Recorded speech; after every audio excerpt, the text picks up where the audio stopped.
Dhavaleswaram cotton barrage నుంచి భారీగా వరద నీరు విడుదల కావడంతో గోదావరి లంక గ్రామాల్లో వరద ప్రవాహం పెరుగుతోంది.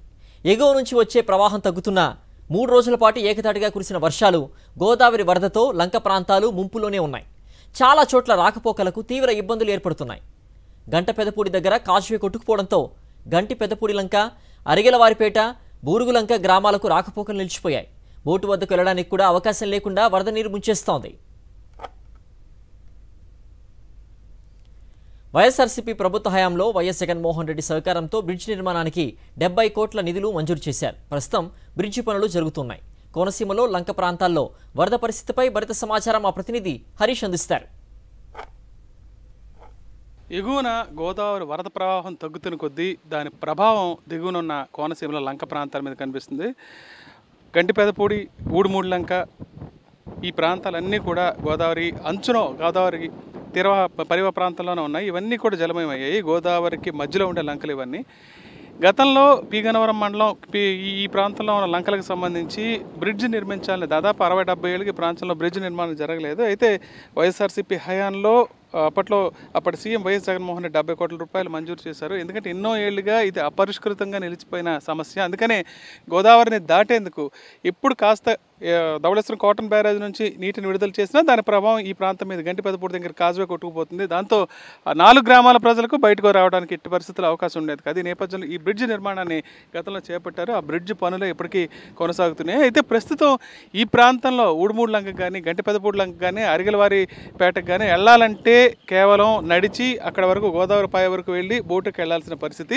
బోట్లు ఈ ప్రాంతంలోకి వచ్చే పరిస్థితి లేదు. మొత్తం ఈ ప్రాంతం అంతా ఎగువ నుంచి 12 లక్షల క్యూసెక్ల నీరు రావడంతో ఈ గౌతమి, వశిష్ట, వైనతేయ పాయల్లో భారీగా వరద నీరు ప్రవహిస్తుంది. దాని ప్రభావంతో ఈ ప్రాంతం అంతా ఈ వైనతేయ నది ఈ ప్రవాహంతో పూర్తిగా ఇక్కడ ఎక్కువగా నీరు నిలిచిపోయింది. దాంతో రాకపోకలకు చాలా ఇబ్బంది అవుతున్నాయి. ఈ ప్రాంతంలో బోటు తీసుకురావడానికి కూడా కుదిరే పరిస్థితి లేదు. దాంతో గోదావరి తీరం వరకు నడిచి వెళ్ళి అక్కడ బోటు మీద ఎక్కి ఈ లంక ప్రాంతాల్లోకి వెళ్లాల్సిన పరిస్థితి ఉంది. ప్రస్తుతానికైతే ఎగువ నుంచి వచ్చే నీరు తగ్గుతున్నా సరే దాని ప్రభావం మాత్రం తీవ్రంగా కనిపిస్తుంది. అటు పీగన్నవరం కానీ, రాజోలు నియోజకవర్గ పరిధిలో కానీ, అదేవిధంగా ముమ్మడివరంలో కనకాయ లంక, లంకతాని లంక, కోనాలంక, గురజాపు లంక ఈ లంకలన్నీ కూడా ఇంకా నీళ్లలోనే ఉన్నాయి. ఇప్పుడిప్పుడే ఈ నీటి ప్రభావం తగ్గుతుండటంతో ఈ లంక ప్రాంతాలన్నీ కాస్త ఖాళీ అవుతున్నాయి. సహాయ చర్యలు అందించడానికి అవకాశం ఏర్పడుతుంది.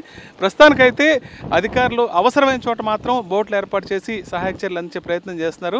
మరో 24 గంటల పాటు ఈ ప్రభావం ఉండే అవకాశం ఉంది. గంటిపెదపూడి లంక నుంచి విజయస్మృతికల్ సరీష్ ఫర్ సాక్షి న్యూస్.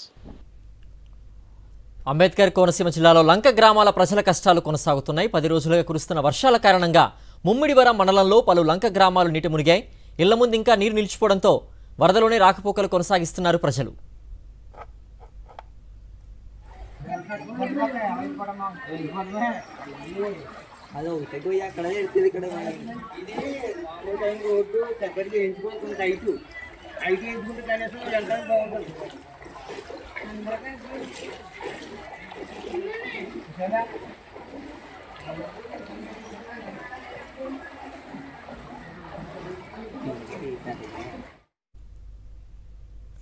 అంబేద్కర్ కోనసీమ జిల్లాలో వశిష్ట, వైనతేయ, వృద్ధ గౌతమి నదులు పోటెత్తి ప్రవహిస్తున్నాయి. దీంతో లంక గ్రామాలు జలదిగ్బంధంలోనే చిక్కుకున్నాయి. అయినవిల్లి లంక, కనకాయి లంక కాస్వేలు పూర్తిగా నీట మునగడంతో 10 గ్రామాలకు రాకపోకలు నిలిచిపోయాయి.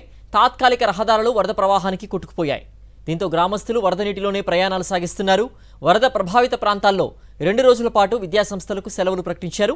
లంక గ్రామాల ప్రజలకు బోట్ల ద్వారా మంచినీటి సౌకర్యం కల్పిస్తున్నారు అధికారులు.